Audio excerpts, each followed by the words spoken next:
જય શ્રી કૃષ્ણ. જય શ્રી કૃષ્ણ. બધો સામાન ગોઠવાઈ ગયો? હા, બસ હજી થોડો બાકી છે. સારું સારું. તને યાદ છે પેલા આપણે 2-5 વર્ષે ઘર બદલતા હતા? હા. અને બેટા તને એ પણ યાદ હશે કે આપણે કેવા મેલા કપડાં લઈને પાણીની ટાંકીએ જતા હતા અને ત્યાંથી પાણી ભરીને લાવતા હતા.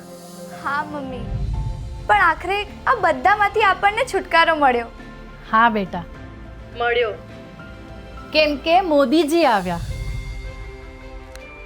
પોતાના ઘર થયા, પાણીના કનેક્શન આવ્યા, ચૂલા ગયા અને ગેસ કનેક્શન આવ્યા. આપણું જીવન બદલાઈ ગયું. અરે હજી તો તું જો, આ તો શરૂઆત છે. મોદીજીની ગેરંટી છે કે આ આવનારા વર્ષોમાં આપણા જેવા સામાન્ય માણસોનું જીવન હજી વધારે સુધરશે. 4 કરોડ લોકોને મળ્યું ઘર અને 14 કરોડ ઘરોને મળ્યા નળ. મોદીની ગેરંટી. કમરનું બટન દબાવો, ભાજપને વિજયી બનાવો. નમસ્કાર, આપ જોઈ રહ્યા છો નેશન પ્લસ ન્યૂઝ. હું છું આપની સાથે હેતલ ભગત. વડોદરાની દોડવીર લક્ષિતા શાંડિલ્યએ જુનિયર એશિયન ચેમ્પિયનશિપમાં ભારત દેશનું પ્રતિનિધિત્વ કર્યું હતું, જેમાં તેણીએ ઉત્કૃષ્ટ પ્રદર્શન કરીને દેશનું નામ રોશન કર્યું હતું.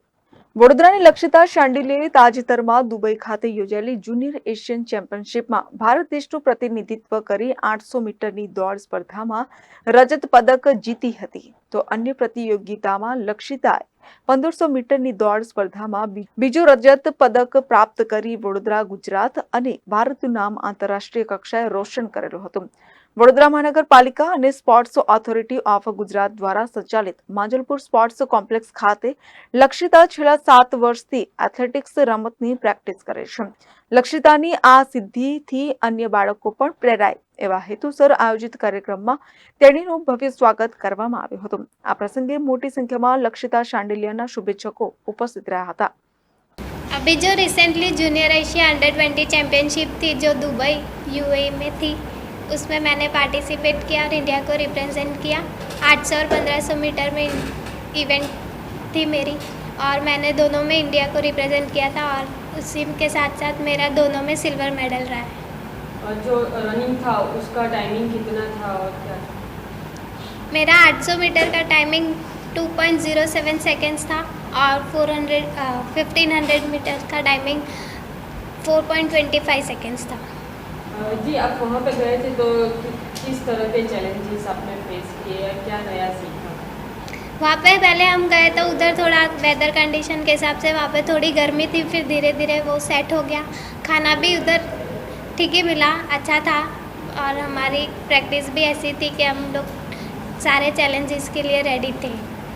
आगे बढ़ने के लिए आप इधर से किसको, आप जो आगे बढ़े तो वडोदरा महानगर पालिका स्पोर्ट कॉम्प्लेक्स से आपकी मम्मी को और सबको क्या कहें? मैं सबको थैंक यू करना चाहूँगी क्योंकि वीएमसी स्पोर्ट्स कॉम्प्लेक्स में मैं प्रैक्टिस करती हूँ रंधावा स्पोर्ट्स एकेडमी में RS रंधावा सर के अंडर. तो उन्होंने मुझे दिन रात अच्छी प्रैक्टिस करवाई और मेरे पेरेंट्स का भी बहुत अच्छा सपोर्ट रहा और इसी के साथ साथ हम लोग ने इंडिया को 2 मेडल दिलाए. आगे क्या गोल है?